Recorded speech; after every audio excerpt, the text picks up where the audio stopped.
Board tonight for comment, none as of yet. There are 4,000 pre-hospital workers affiliated with the union that are set to go on strike. Amanda. All right, thank you very much, Andrew. Premier François Legault was in Montreal today announcing details of a $300 million action plan to help Quebec's youth over the next 3 years. Gabrielle Famy reports. It's a spin on the Liberals' 5-year plan presented in 2016. Some of the ideas are old, focusing on employment and education. Others new. Legault's government added 2 priorities for young people: culture, with French language at the forefront, and the environment, honing in on the battle against climate change. He calls it an ambitious plan for the future. We'll have a new economy in the next few years. Because of the pandemic, there was an acceleration of some changes like IT, and it's important that young people be part of this new economy. The pandemic also brought issues like mental health into the limelight. The provincial government added 300 therapists to deal with the crisis. Still not enough, though, to deal with what Legault called an explosion of mental health problems in young people. We're looking for more. The problem we have right now is that the money is available, the jobs are available, but it's tough to fill. The plan raises the budget from $40 million to $100 million annually for Quebec's youth. The government says it will impact 500,000 young Quebecers between the ages of 15 and 29. Gabrielle Famy, CTV News.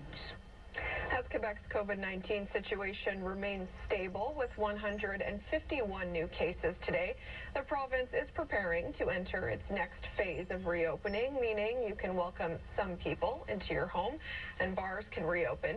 Matt Grillo has more now on how people are preparing. It's a step that means even more measures are relaxed. On Monday, Montreal, Laval, and the South Shore enter the yellow zone. I think it's time that we move in that direction, and people are anxious to do it. So if the cases stay down, then I think it's the right time. Indoor gatherings are now permitted between 2 households or 8 people, and it will be yet another big day for bar owners who can now serve clients indoors with 50% capacity. Many of us suffered economic loss that will take 2 or 3 years to come back. It's not every bar owner who has a terrace. Some of us also who has a terrace did not reopen because profitability was not there. Last call is at 11 and doors close at midnight. But Beauchamp says that doesn't work well for the next 2 playoff games. The Canadians are on the road against Vegas. The game starts at 9 o'clock, takes roughly an hour per period, brings us to midnight. The third period will not be over at midnight. His association recently wrote a letter to the Premier asking to stay open until 2 a.m. for the first 2 games. On Sunday, the Premier responded with this. I think we'll have to see with public health, with Dr. Arruda, if we can extend these hours. A relaxing of measures will go a long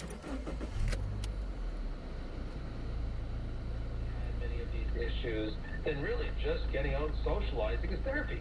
It's therapeutic. But Dr. Sid Miller points out for others, it's not as simple as just loosening COVID restrictions. For those who have traditionally had more anxiety and maybe even social anxiety, the lockdown has been much worse because these were people who were nervous about being out in public, nervous about socializing. For them to start feeling better, they're going to need to perhaps engage in some therapy, do some therapy with themselves. To overcome what was already a problem before the pandemic. The plan is for most regions to move to the lowest alert level.